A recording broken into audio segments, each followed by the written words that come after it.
So last எபிசோட நம்ம பார்த்தது சோல் எப்படியாவது ஜீவா மீட் பண்ண ட்ரை பண்ணியிருப்பாங்க, ஆனால் அது நடந்திருக்காது. அந்த வீடியோட எண்ட்ல அந்த கில்லர் நம்ம சோலை ஃபாலோ பண்ணிட்டு இருக்கிறத காட்டியிருப்பாங்க. இது தெரியாம நம்ம சோலை அவங்க ஜீவா மீட் பண்ணணும் அப்படின்றதுக்காக அந்த பிரிட்ஜில் போய் வெயிட் பண்ண ஆரம்பிச்சிருப்பாங்க. ஸோ அதுக்கப்புறம் என்ன நடக்குது அப்படின்றத இன்னைக்கான வீடியோல பார்த்துடலாம். இப்போ நம்ம சோலோ இந்த பிரிட்ஜுக்கு வந்து ஜேக்காக தான் வெயிட் பண்ணிட்டு இருக்காங்க. கண்டிப்பா இந்த இடத்துக்கு வருவான் அப்படின்னு. இன்னைக்கு மட்டும் அவன் மீட் பண்றதுக்காக இந்த இடத்துக்கு வந்துட்டா நான் கண்டிப்பா அவன் இங்க இருந்து போக விட மாட்டேன். ஏன்னா இதுக்கு முன்னாடி அவன் சோலோ மீட் பண்ணிட்டு இங்க இருந்து தனியா போனதுக்கு அப்புறம் தான் சூசைட் பண்ணி இறந்து போயிருப்பான். இவ்வளவு பரபரப்புல அவங்க இருக்கும்போது அவங்களுடைய போனுக்கு கால் வருது. யாரு கால் பண்ணிருக்கான்னு பார்த்தா நம்ம ஜே தான். இவங்க திரும்பி பார்க்கும்போது கரெக்டா அவங்க தான் நின்றுட்டு இருக்கான். ரெண்டு பேரும் ஒருத்தர் பார்த்துட்டு எப்படி ரியாக்ட் பண்றதுனே தெரியாம ஸ்டன் ஆகி நின்றுட்டு இருக்காங்க. அதுக்கப்புறம் நம்ம சோல் தான் ஜே கிட்ட போயிட்டு ஸ்னோஃபால் ஆகிட்டு இருக்கல, அதுக்காக அவனுக்கு கொடை பிடிக்கிறாங்க. சோல் நம்ம ரெண்டு பேரும் திரும்ப பல வருஷத்துக்கு அப்புறம் மீட் பண்ணிருக்கோம். நீ இங்க என்ன பண்ணிட்டு இருக்க, யாருக்காக வெயிட் பண்ணிட்டு இருக்கன்னு கேட்க நான் உனக்காக தான் வெயிட் பண்ணிட்டு இருக்கேன்னு சொல்றாங்க. இவங்க சொல்றது நம்ம ஜேக்கு புரியல. நான் இந்த இடத்துக்கு தான் கரெக்டா வருவேன்றது உனக்கு தெரியுமா என்ன? இப்போ நீ பேசுறதெல்லாம் கேட்க ஸ்கூல் டைம்ல நீ என்கிட்ட பேசுற மாதிரியே தான் இருக்கு. நம்ம ரெண்டு பேரும் எங்கேயாவது காஃபி ஷாப்க்கு வெளியே போலாமான்னு ஆசைப்படுறேன். ஆனா லேட் நைட் ஆகிடுச்சு, அதனால கண்டிப்பா நீ வரமாட்டேன்னு தான் சொல்லுவேன். இப்படி நம்ம ஜே என்னென்னமோ சொல்லிட்டு இருக்கான். பதிலுக்கு சொல்லு, நான் இன்னைக்கு உங்க கூட டைம் ஸ்பெண்ட் பண்றேன், நம்ம ரெண்டு பேரும் வெளியே போலாம், எனக்கு எந்த பிரச்சனையும் இல்லைன்னு சொல்லிடுறாங்க. இப்படி இவங்க ரெண்டு பேரும் பேசிக்கிட்டு இருக்கும் போதே கரெக்டா அவங்களை டிஸ்டர்ப் பண்ற மாதிரி ஜேயோட செக்ரட்டரி வேற வந்துடுறாரு. ஜே நம்ம இப்ப உடனே இங்க இருந்து போயாகணும், அங்க ஒரு பார்ட்டி நடக்க போகுது, உங்களுக்காக தான் எல்லாரும் வெயிட்டிங். நம்ம ஜே அப்படியே போகலாம்னு நினைக்கும் போது சோல் அவனை தடுக்கிறாங்க. இன்னைக்கு ஃபுல்லா ஏன் நம்ம ரெண்டு பேரும் டைம் ஸ்பெண்ட் பண்ணக்கூடாது? இவங்க திடீர்னு வந்து இப்படி பேசிட்டு இருக்கிறது ஜேக்கும் ஆச்சரியமா இருக்கு. சோல் எதனால இப்படி எல்லாம் சொல்றாங்கன்னு தெரியாம. இப்ப அப்படியே கட் பண்ண பிளாஷ்பேக்ல நடந்த சில விஷயங்களை நம்ம காட்டுறாங்க. நம்ம சோலு ஜேக்காக ஒரு கிஃப்ட மண்ணில் புதைச்சு வச்சிருந்திருப்பாங்கல்ல, அந்த இடத்தை இடிச்சிட்டு வேற எதுவும் அங்க கட்ட போறாங்கன்னு தெரிஞ்சதும் மாசா ஹீரோ மாதிரி நம்ம ஜே கரெக்டா அந்த இடத்துக்கு வந்து, நீங்க இந்த இடத்தை இடிக்க போறீங்கன்னு தெரியும், ஆனா என்னோட பொருள் நீங்க இருக்கிறத நான் எடுத்துட்டு போயிடுறேன்னு சொல்றான். கடைசியில நம்ம சோலனுக்காக புதைச்சு வச்சிருந்த அந்த கிஃப்டும் கிடைச்சிருது. இப்படி நம்ம ஜே அது எப்போ அங்க இருந்து எடுத்துட்டான். அவங்க சொன்ன அந்த டேட்ல வந்து ரொம்ப நேரம் அந்த பிரிட்ஜ் கிட்ட வெயிட் பண்ணிட்டு இருந்திருக்கான். இவன் ரொம்ப நேரமா அங்கதான் வெயிட் பண்ணிட்டு இருக்கான். இவனை மீட் பண்றதுக்காக சோல் கண்டிப்பா இந்த இடத்துக்கு வரதா சொல்லியிருந்தாங்கல்ல, அவங்க இந்த இடத்துக்கு வரவே இல்லை. ஆக்சுவலா இப்பதான் அவங்களே டைம் டிராவல் பண்ணி ஃபியூச்சருக்கு வந்து டயர்ட்ல தூங்கிட்டு இருந்திருப்பாங்க. இப்படி நம்ம ஜே இங்க தனியா உட்கார்ந்து இருக்கிறத பார்த்துட்டு அவனுடைய செக்ரட்டரி அவனை கால் பண்ணி பேசுறாரு. ஜே, நீங்க எதுக்காக கையில ஏதோ ஒரு கிஃப்ட் வச்சுட்டு அந்த பிரிட்ஜ்ல தனியா உட்கார்ந்து இருக்கீங்க? நீங்க ஒரு ஸ்டார் அப்படின்ற விஷயத்தை அடிக்கடி மறந்துடுறீங்க. நீங்க எங்க போனாலும் ரிப்போர்ட்டர்ஸ் அந்த நியூஸை வைரல் ஆக்கி விட்டுருவாங்க. பதிலுக்கு நம்ம ஜேவும் இல்ல நான் இங்கே தான் வெயிட் பண்ணி ஆகணும். 2009ல எனக்கு ஒரு பொண்ணு ப்ராமிஸ் பண்ணியிருந்தா, இந்த டேட்ல கண்டிப்பா இந்த பிரிட்ஜில் வந்து அவ என்ன மீட் பண்ணுவான்னு. இந்த செக்ரட்டரி அவனுக்கு அட்வைஸ் பண்ணிட்டு இருக்கான். 14 வருஷத்துக்கு முன்னாடி ஒரு பொண்ணு சொன்னதை நம்பி இந்த இடத்துக்கு வந்திருக்கீங்க.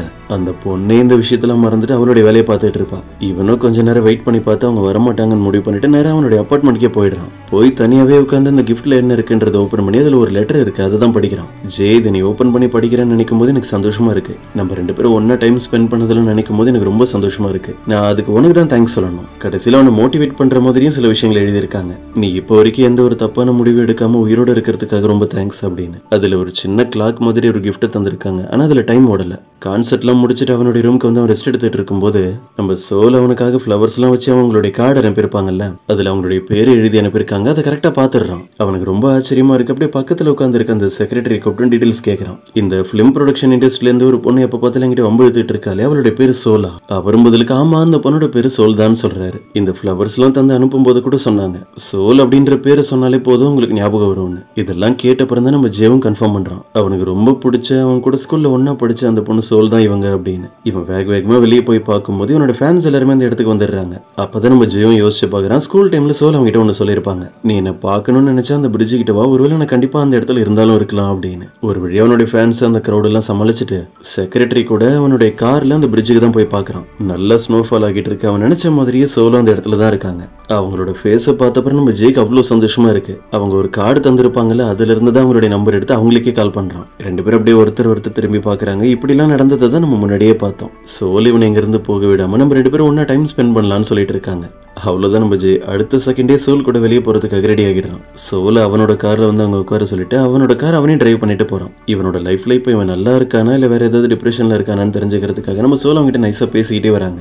உன்னோட லைஃப் உன்னோட ஒர்க்லாம் எப்படி போயிட்டு இருக்கு? உனக்கு பிடிக்காத மாதிரி இல்ல உனக்கு பிரச்சனை தர்ற மாதிரி ஏதாவது விஷயம் இருக்கா? அப்படி இருந்தா அதை என்கிட்ட சொல்லு. அப்படிலாம் எதுவும் இல்ல, நான் நல்லா தான் இருக்கேன்னு சொல்றான். இப்ப நம்ம ஜே உங்களை எங்க கூப்பிட்டு வந்திருக்கான்னு அவங்க எட்டி பார்த்தா ஒரு பெரிய 5 ஸ்டார் ஹோட்டலுக்கு. ரெண்டு பேரும் உள்ள என்டர் ஆகும் போதே நம்ம சோல் அவங்க எக்ஸ்பிளைன் பண்ணிட்டு இருக்காங்க. நம்ம ரெண்டு பேரும் ஒன்னா டைம் ஸ்பெண்ட் பண்ணணும் அப்படின்னு நான் சொன்ன விஷயத்த நீ எதுவும் தப்பா எடுத்துக்காத. நான் வேற விஷயத்துக்காக தான் உங்ககிட்ட பேசிட்டு இருந்தேன். நீ நினைக்கிற மாதிரிலாம் எதுவும் இல்லைன்னு சொல்றாங்க. உண்மை என்னன்னா நம்ம ஜே அவங்களை அப்படிலாம் எதுவும் தப்பா நினைக்கவே இல்லை. இப்ப அவங்களே தான் தேவையில்லாம உளறிட்டு இருக்காங்க. அவனும் பதிலுக்கு சொல்கிட்ட நீ எதுக்கு ரொம்ப டென்ஷன் ஆகுற, கொஞ்சம் பொறுமையா இரு. நம்ம 2 பேரும் இன்னைக்கு நைட்டு ஒன்னா ஸ்டே பண்றதுக்காக நான் ஒன்னும் இங்க இடத்தெல்லாம் புக் பண்ணல. இப்ப நம்ம 2 பேரும் இங்க ட்ரிங்க் பண்ணிட்டே பேசுறதுக்காக தான் வந்திருக்கோம். உள்ள ஒரு கிளப் இருக்குன்னு சொல்றோம். நம்ம சோலுக்கு இப்பதான் புரியுது, தேவையில்லாம ஓவரா பயந்துட்டுமேன்னு சொல்லி உள்ள வந்து உங்ககிட்ட உட்காந்து பேச ஆரம்பிக்கிறாங்க. சோல், நீ என்ன பாக்குறதுக்காக தான் இந்த பிரிட்ஜ்ல வெயிட் பண்ணிட்டு இருந்ததா சொன்னல, என்கிட்ட ஏதாவது நீ சொல்லணும்னு நினைச்சனா சொல்லுன்னு சொல்றான். ஃபர்ஸ்ட் நான் உங்ககிட்ட மன்னிப்பு தான் கேட்கணும். நேத்து நான் வேகமா ஓடும்போது தெரியாம உன்னை தண்ணியில தள்ளி விட்டுட்டு போயிட்டேன். அந்த இடத்துல நின்னுட்டு இருந்தது நீ தானே, எனக்கு தெரியாது. இவனும் பதிலுக்கு சரி பரவாயில்ல விடு, அதெல்லாம் நான் எப்போ மறந்துட்டேன். தெரியாம நான் கூட உன் மேல போலீஸ் கம்ப்ளைண்ட் எல்லாம் தந்துட்டேன். அது நீ தான் இப்பதான் எனக்கு தெரியுது, அதுக்கு என்ன மன்னிச்சிருன்னு சொல்றான். இப்படி அவங்க 2 பேருமே நிறைய விஷயத்தை பத்தி பேசிக்கிட்டு இருக்கும்போது ஜே அந்த டைம் கேப்சூல், அதான் அவங்க மண்ணில் புதைச்சு வச்சிருந்த அந்த கிஃப்ட்டை பத்தி சொல்றான். அதை பத்தி அவன் பேச ஆரம்பிக்கிறது கேட்டதுமே நம்ம சொல்ல, அந்த கிஃப்ட் உனக்கு இன்னும் ஞாபகம் இருக்கா? அந்த இடமே இப்ப வேற மாதிரி சேஞ்ச் ஆகிடுச்சு. அப்படின்னா நான் சொன்ன மாதிரி அந்த 1 ஜனவரிக்கு வந்து நீ பிரிட்ஜ்ல வந்து வெயிட் பண்ணியா? அவன் இல்லன்னு போய் சொல்லிடுறான். நம்ம சோலோ அந்த இடத்துக்கு போகாத மாதிரியே சமாளிக்கிறாங்க. வேணும்னே அந்த கிஃப்ட்ல அவங்க என்ன வச்சிருக்காங்கன்றது தெரியாத மாதிரி சோல்கிட்ட கேட்டுட்டு இருக்கான். அதுல காஸ்ட்லியான பொருள் ஏதாவது வச்சிட்டியா என்ன? ஏன்னா இப்ப நீ அந்த கிஃப்ட் புதைச்சு வச்ச இடத்தையே வேற மாதிரி இடிச்சு கட்டிட்டாங்கல்ல. இவன் அந்த கிஃப்ட்டை எடுத்துட்டான்றது நம்ம சோலுக்கு தெரியாது. அவங்க பாட்டுக்கு பேசிக்கிட்டு இருக்காங்க. பரவாயில்ல, அதை மிஸ் பண்ணிட்டேன். இருந்தாலும் அதுல நான் என்ன ஆசைப்பட்டிருந்தனோ இப்ப அது கரெக்டா நடந்திருக்கு. நீயும் உன்னோட லைஃப்ல நல்லா இருக்க, அதுவே எனக்கு போதும்னு சொல்லிட்டு இருக்காங்க. இப்ப அப்படியே கட் பண்ண ஹியூக்க தான் காட்டுறாங்க. கான்செர்ட் முடிஞ்சதுனால அவனுடைய டீம் அந்த பார்ட்டி ஃப்ரெண்ட்ஸ் எல்லாரும் கூட போட்டோ எடுத்துட்டு இருக்கான். அப்படியே அவன் சோஷியல் மீடியாவை செக் பண்ணி பார்க்கும்போது அவனுக்கு ஒரு விஷயம் தெரியுது. ஜே ஒரு பெரிய 5 ஸ்டார் ஹோட்டலுக்குள்ள ஒரு பொண்ணு கூட நடந்து போறத நிறைய ரிப்போர்ட்டர்ஸ் பார்த்து அதை ட்ரெண்ட் ஆகிட்டு இருக்காங்க. உடனே அவன் ஜேக்கு கால் பண்ணி பயங்கரமா கோவத்துல திட்ட ஆரம்பிக்கிறான். ஜே, நீ இப்ப என்னதான் பண்ணிட்டு இருக்க? நம்ம எங்கேயாவது வெளியே போனாலும் நமக்கே தெரியாம ரிப்போர்ட்டர்ஸ் அதை நோட் பண்ணி மத்தவங்களுக்கு ஷேர் பண்ணி விட்டுருவாங்க. அப்படி நீ எனக்கு தெரியாம எந்த பொண்ணு கூட கான்டாக்ட்ல இருக்கன்னு கேக்குறான். இது உனக்கு தேவையில்லாத விஷயம். நம்ம ஜே காலை கட் பண்ணிட்டு இந்த இடத்துல யாராவது ரிப்போர்ட்டர்ஸ் இருக்காங்களான்னு சொல்லி திருத்திட்டு முடிச்சுக்கிட்டே இருக்கான். சோலை இவனுக்கு என்ன பிரச்சனைன்றது கேட்டு தெரிஞ்சுக்கிறாங்க. என்னால ரொம்ப நேரத்துக்கு இப்படி பப்ளிக் பிளேசஸ்ல அப்படியே இருக்க முடியாது. இதனால எனக்கு மட்டும் பிரச்சனை இல்ல, என் கூட நீ இருக்கன்னு சொல்லி உன்னையும் வம்புல மாட்டி விட்டுருவாங்க. அதனால இன்னைக்கு ஃபுல்லா என்னால உங்க கூட டைம் ஸ்பெண்ட் பண்ண முடியுமான்னு தெரியல. நான் இங்க இருந்து கண்டிப்பா போய் தான் ஆகணும். என்னுடைய செக்ரட்டரியும் வர சொல்லிட்டேன். அவர் கார் பார்க்கிங்ல வெயிட் பண்ணிட்டு இருக்காரு. நீ இங்க இருந்து வெளியே போகும்போது கூட உன்னோட ஃபேஸ் கவர் பண்ணிட்டு போன்னு சொல்லிட்டு போறான். என்ன நம்ம பிளான் ஃபெயிலியர் ஆயிடுச்சுன்னு சொல்லிட்டு சோகமா நடந்து வந்துட்டு இருக்கும்போது ஆப்போசிட்ல ஒரு ஆளு நிறைய கொடையெல்லாம் வச்சு தள்ளிட்டு போயிட்டு இருக்காரு. இந்த ஹோட்டல்ல ஒர்க் பண்ணிட்டு இருக்கிறவர். அதை பார்த்தது உங்களுக்கு ஒரு ஐடியா வருது. என்ன பண்றாங்கன்னா அதுல இருந்து ஒரு கொடை எடுத்துட்டு ஜே லிஃப்ட்ல இருந்து வெளியே வந்ததுமே அதை வச்சு கவர் பண்ணிட்டு அவன் அங்க இருந்து கூப்பிட்டு போறாங்க. கார் பார்க்கிங்ல கரெக்டா 2 ரிப்போர்ட்டர்ஸ் கேமராவோட வெயிட் பண்ணிட்டு இருக்காங்க. ஆனா அவங்களால நம்ம ஜேவை போட்டோ எடுக்கவே முடியல. நடந்து வர்றது ஜேனே தெரியாத அளவுக்கு நம்ம சோலோனை ஃபுல்லா கவர் பண்ணிட்டு தான் அங்க இருந்து கூப்பிட்டு போறாங்க. நேரா ஜேவுடைய செக்ரட்டரி கிட்ட போய் அந்த கார்ல ஏறுவாங்கன்னு பார்த்தா நம்ம சோல் அவரையும் ஒரு தள்ளி விட்டுட்டு ஜே அங்க இருந்து வேற பக்கமா கூப்பிட்டு போயிட்டு இருக்காங்க. ஜே, இப்ப நீ என்கிட்ட எதுவும் கேட்காத, நான் உங்ககிட்ட எல்லாத்தையுமே அப்புறமா தெளிவா சொல்றேன். இங்க நம்ம இருந்தா அந்த ரிப்போர்ட்டர்ஸ் கிட்ட மாட்டிப்போம் அப்படின்னு அவங்களுடைய கார்லயே அவனை உட்கார வச்சு அங்க இருந்து கூப்பிட்டு போறாங்க. இவங்க எதனால இப்படி எல்லாம் பண்ணிட்டு இருக்காங்கன்னு புரியாம நம்ம ஜே இப்பவும் தொடர்ந்து கேள்வி கேட்டுட்டே தான் இருக்கான். அவனுக்கு எல்லாத்துக்கும் பொறுமையா உட்காந்து பதில் சொல்றதுக்கெல்லாம் நம்ம சோலுக்கு டைம் இல்ல. அவனை மறைச்ச மாதிரி உட்கார வச்சுட்டு சீட் பெல்ட்டை மாட்டிட்டு வேக வேகமா அங்க இருந்து போக ட்ரை பண்றாங்க. ஒரு வழியா யாருக்கும் எந்த டவுட்டும் வராத மாதிரி நம்ம சோலும் ஜேவும் அந்த இடத்த விட்டு எஸ்கேப். ஒரு ஹைவேல இவங்க 2 பேருமே கார்ல போயிட்டு இருக்கும்போது நம்ம ஜே அவங்க கேட்டுட்டு வரோம். நீ சில விஷயம் பண்ற, அது எதுக்காக பண்றன்னு இப்போ வரைக்கும் எனக்கு புரிய மாட்டேது. ஒருவேளை நீ என்ன இங்க இருந்து யாருக்கும் தெரியாம கடத்திட்டு போறியா என்ன? பதிலுக்கு நம்ம சோல் அப்படியே அவங்க டாபிக் சேஞ்ச் பண்ணிட்டு, நீ பயப்படுற மாதிரி எல்லாம் ஒண்ணும் இல்ல. அப்புறம் என்னுடைய டிரைவிங்கும் சாதாரணமா நினைச்சிடாத. எனக்கு 10 வருஷம் கார் டிரைவ் பண்ணி எக்ஸ்பீரியன்ஸ் இருக்கு. உன்னுடைய அபார்ட்மெண்ட்ல நான் உன்னை சேஃபா விட்டுருவேன். பதிலுக்கு இவனும் சோல், இத்தனை வருஷம் ஆகிடுச்சு, இருந்தாலும் நீ ஸ்கூல்ல எப்படி நடந்துப்பியோ அதே மாதிரி தான் இப்பயும் சில டைம் வீட நடந்துக்கிறேன்னு சொல்றான். கொஞ்ச நேரத்துக்கு அப்புறம் 2 பேருமே ஜேவுடைய அபார்ட்மெண்ட்க்கு ரீச் ஆகிடுறாங்க. இந்த டே முடிகிற வரைக்கும் இவனை தனியா விடக்கூடாது அப்படின்றது தான் நம்ம சோலோட பிளான். அதனால நானும் உன்னுடைய அபார்ட்மெண்ட்டுக்கு வரேன்னு அடம் பிடிச்சிட்டு இருக்காங்க. அவன் முடியாதுன்னு சொல்லிட்டு இருக்கான்.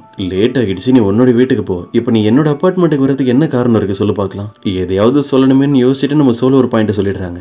எனக்கு ரொம்ப எமர்ஜென்சி, நான் கண்டிப்பா ரெஸ்ட் ரூம் போய் தான் ஆகணும். லேட் பண்ணாம சீக்கிரம் உன்னுடைய அபார்ட்மெண்ட்டுக்கு என்ன கூப்பிட்டு போ அப்படின்னு ஒரு பெர்ஃபார்மன்ஸ் பண்ணிட்டு இருக்காங்க. இப்ப நம்ம ஜேக்கும் வர வழியில அவங்க இங்க இருந்து கூப்பிட்டு போய் தான் ஆகணும். இப்ப அப்படியே கட் பண்ண ஹியூக்க தான் காட்டுறாங்க. அவங்க கிட்ட செக்ரட்டரி உட்காந்து எல்லா விஷயங்களையும் சொல்லிட்டு இருக்காரு. ஜே ஏதோ அவருக்கு தெரிஞ்ச பொண்ணுன்னு நினைக்கிறேன். நான் எவ்வளவு சொல்லியும் கூட என்னோட பேச்சை கேட்காம அந்த பொண்ணை கூப்பிட்டு இப்ப அவருடைய அபார்ட்மெண்ட்டுக்கு தான் போயிருக்காரு. இதை கேட்டதும் ஹியூக் வர டென்ஷன் ஆகிடுறான். இவன் எதுக்கு இவ்வளவு கேர்லெஸ்ஸா இருக்கான்னு எனக்கும் புரியல. நம்ம என்ன பண்ணாலும் ரிப்போர்ட்டர்ஸ்லாம் நம்மள நோட் பண்ணிட்டே இருப்பாங்கன்னு அவங்ககிட்ட சொன்னேன். இதை விட முக்கியமான விஷயம் என்னன்னா, இன்னைக்கு ஜேவோட வீட்டுக்கு நான் ஆர்டர் பண்ண ஒரு பொருள் வந்திருக்கும். இவனுக்கு கேமிங் கேரக்டர்ல ஒரு பொண்ணு பிடிக்கும் போல இருக்கு. அந்த பொண்ணோட பேனர் தான் ஆர்டர் போட்டு வச்சிருக்கான். இதே நேரம் நம்ம ஜே சோலை கூப்பிட்டு அபார்ட்மெண்ட்குள்ள என்டர் ஆகும்போது இவனுக்காக நிறைய பேர் அனுப்பியிருக்க கிஃப்ட்லாம் அங்க வெளியே இருக்கு. அது எல்லாத்தையுமே சோல் பார்த்துக்கிட்டு இருக்காங்க ஆச்சரியமா. அப்பதான் நம்ம ஜே ஒரு விஷயத்தை நோட் பண்றான். இந்த ஹியூக்கு ஒரு பேனர் ஆர்டர் பண்ணிருக்கான்ல, அதுவும் அங்கதான் இருக்கு. இதை பார்த்துட்டு சோல் அவனை எதுவும் தப்பா நினைச்சிடக்கூடாதுன்னு பதறி போய் வேக வேகமா ஓடி வந்து ஃப்ரண்ட்ல நின்று அந்த பேனரையும் மறைச்சிடறான். சோல், நீ ரெஸ்ட் ரூமுக்கு போகணும் தானே என்னுடைய அபார்ட்மெண்ட்டுக்கு வந்த, நீ எவ்வளவு நேரம் வேணும்னாலும் எடுத்துக்கோ, நீ பொறுமையா வெளியே வந்தா போதும்னு சொல்லி அவங்களை பிடிச்சி உள்ள தள்ளி விட்டுறான். அதுக்கப்புறம் இவன் நேரம் அந்த பேனர் கிட்ட வந்து இதெல்லாம் அந்த ஹியூக் பண்ற வேலையா தான் இருக்கும். இதை மட்டும் சோல் பார்த்தானா என்னோட இமேஜ் என்ன ஆகுறது அப்படின்னு அது மேல ஒரு துணியை போட்டு கவர் பண்ணிட்டு அது எங்க மறைச்சு வைக்கிறதுன்னு தெரியாம எல்லா இடமும் பார்த்துட்டு சோல் எப்படி இவனுடைய பெட்ரூம்க்கு வரமாட்டாங்கன்னு நினைச்சு ரொம்ப பாதுகாப்பா எடுத்துட்டு வந்து இவனுடைய பெட்ல தான் மறைச்சு வைக்கிறான். இப்ப அப்படியே கட் பண்ண நமக்கு சோலோட அம்மாவையும் பாட்டியையும் காட்டுறாங்க. அவங்க பையன் ஜீவும் வீட்டுல ஏதோ ஒரு வேலை இருக்குன்னு சொல்லி 2 பேருமே டாக்ஸி பிடிச்சு அவனுடைய வீட்டுக்கு தான் போறாங்க. கொஞ்ச நேரத்திலேயே ஒரு பர்சன் வந்து அந்த இடத்துல நின்று சோலோடைய அபார்ட்மெண்ட்டை தான் பார்த்துட்டு இருக்கான். இப்ப பாத்ரூம்ல இருக்க நம்ம சோலுக்கு அவங்களுடைய அம்மா கிட்ட இருந்து கால் வருது. அவங்களும் அட்டென்ட் பண்ணி பேசுறாங்க. இன்னைக்கு நானும் உன்னுடைய பாட்டியும் ஜீவும் வீட்டுல தான் தங்க போறோம், உன்னுடைய ஒர்க்ல முடிச்சுட்டு நீ அங்க வந்துரு அப்படின்னு.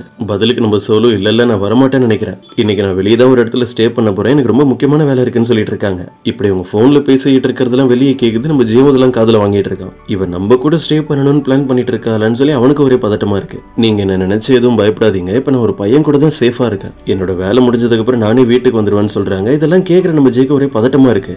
சோல் எதை பத்தி பேசிக்கிட்டு இருக்காங்கன்னு புரியாம பயந்து போய் சோஃபால வந்து ஜம்ப் பண்ணி உட்காந்து புக்கை தலைகீழ் வச்சு படிச்சுட்டு இருக்கான். பாத்ரூம்ல இருந்து வெளியே வந்ததும் நம்ம சோல் அடுத்து எப்படி டைம் ஓட்டலான்னு சொல்லி என்னென்னமோ பேசிக்கிட்டு இருக்காங்க.